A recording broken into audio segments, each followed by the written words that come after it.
We are never truly alone as long as our screens are on. It's a strange thought, isn't it? That even in a locked room, we're hosting 1,000 different voices, all screaming for a sliver of our attention. We call it connection, but lately, it feels more like being hunted by a world we can't actually touch. I think most people would agree that we're tired. Just fundamentally exhausted by the noise. So, the idea of a dopamine detox sounds like a holy pilgrimage, a way to wash the digital grime off our souls. The plan was simple, or at least it sounded simple on paper. 3 days in a pitch-black room with nothing at my own thoughts. No phone, no books, no light.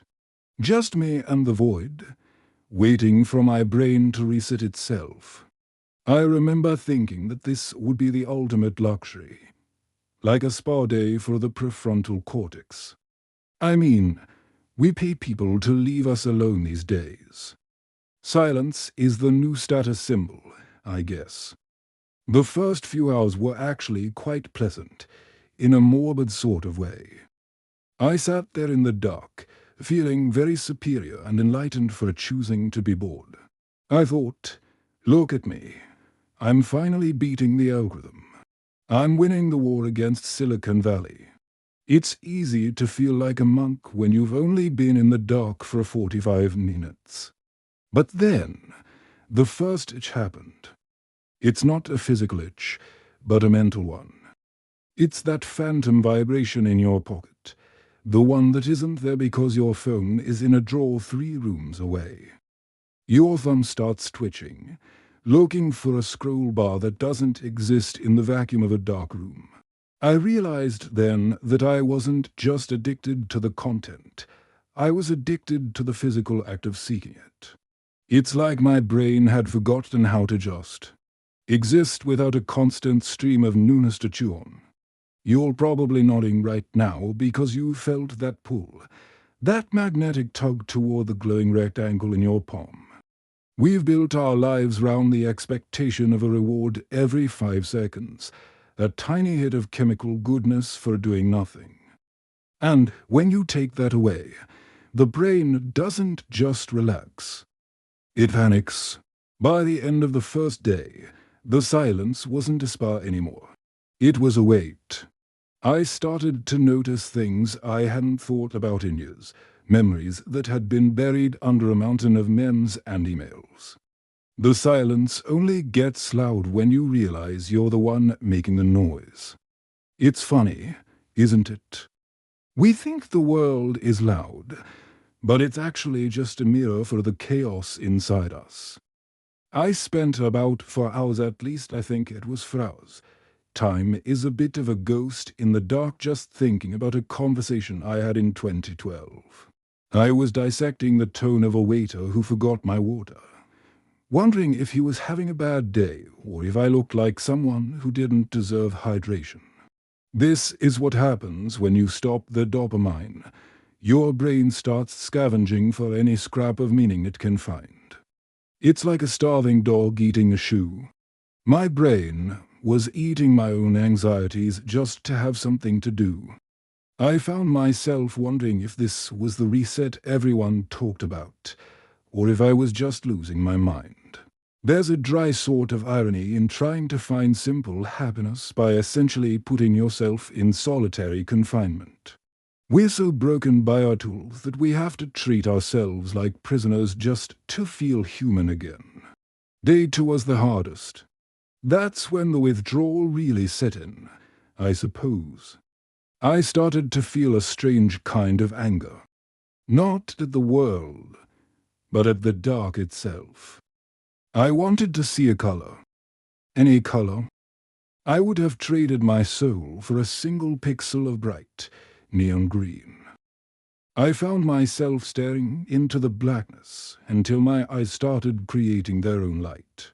You see these little sparks and swirls, the prisoner's cinema, they call it. It's the brain's way of saying, if you won't give me something to look at, I'll just make it up. I was hallucinating notifications. I could hear the specific ping of a message that wasn't there. It's a bit pathetic, isn't it? To be so conditioned by a machine that your biology starts mimicking its sounds. I think if you're still listening, you might be wondering if I ever found that simple joy I was promised. The videos online always show people coming out of the darkroom looking like they've seen the face of God. They talk about how a glass of water tastes like nectar and how the sun feels like a warm hug. And sure, on the third day, I ate an apple that I had brought in with me. It was a cold, crisp apple, and in that total darkness, it was the loudest thing in the universe. I could taste every single molecule of sugar. I could feel the texture of the skin against my teeth. For a moment, I thought, aha, this is it. I've been cured. I am now a person who enjoys apples. But then a darker thought crept in, as thoughts often do when you have nothing else to host them. Was the apple actually better? Or was I just so sensory deprived that anything would have felt miraculous? If you starve a man for 3 days, he'll tell you a dry crust of bread is the best meal of his life.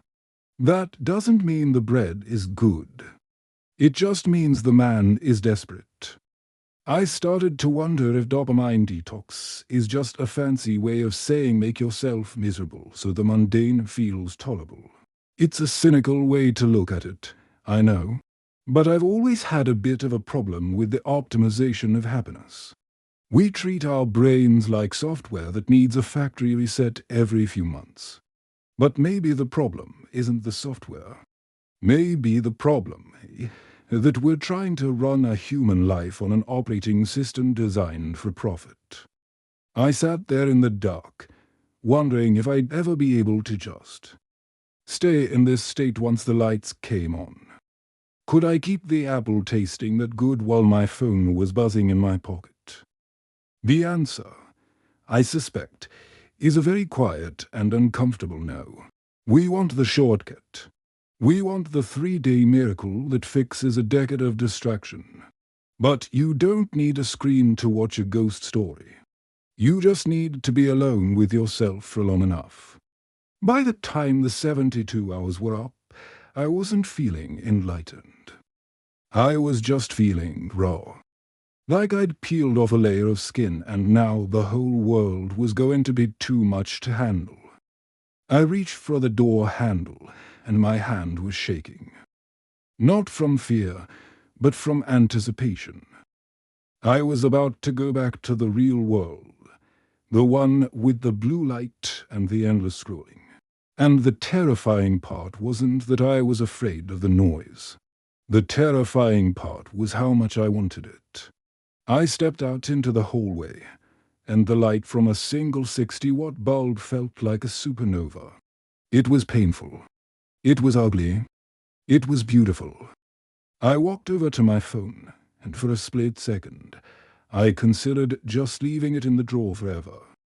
I thought about becoming a person who lives in the simple things, who just eats apples and stares at trees. But then I thought about all the things I'd missed.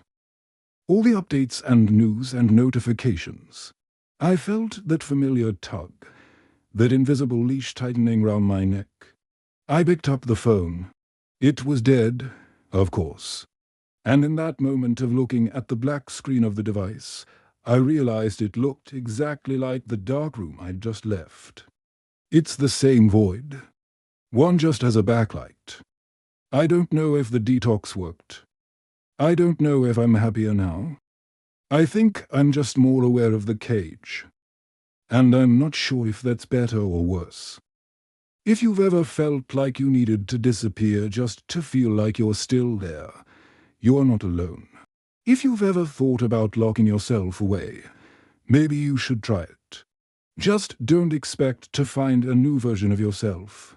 You'll probably just find the same one, only a little bit hungrier for the light. I wonder if we're actually trying to reset our brains, or if we're just looking for an excuse to stop being ourselves for a while. Because being yourself is hard work. It's much easier to be a user or a consumer or a follower. The darkroom takes away those labels, and what's left? Well, it's not always pretty. It's just a person, sitting in the dark, waiting for a ping that's never coming. I'm looking at the wall right now. It's a nice wall. It's got a bit of texture to it. 3 days ago, I wouldn't have noticed that. I would have been looking at a screen instead. So maybe that's the victory. I noticed a wall. It doesn't feel like happiness, but it feels like something. And in this world, I suppose something is a start. I'll leave you with that, for whatever it's worth. Just a thought to chew on while you're scrolling through your next 10 minutes. If you've ever gone into the dark and found something other than silence, you can let me know. I'd love to hear what your ghosts look like. Or maybe don't tell me. Maybe just keep it for yourself. Some things are meant to stay in the dark, I think. The lights are all on here now, but I still feel like I'm squinting. Everything is just a bit too bright, isn't it? Thank you for listening. I'll see you in the next episode.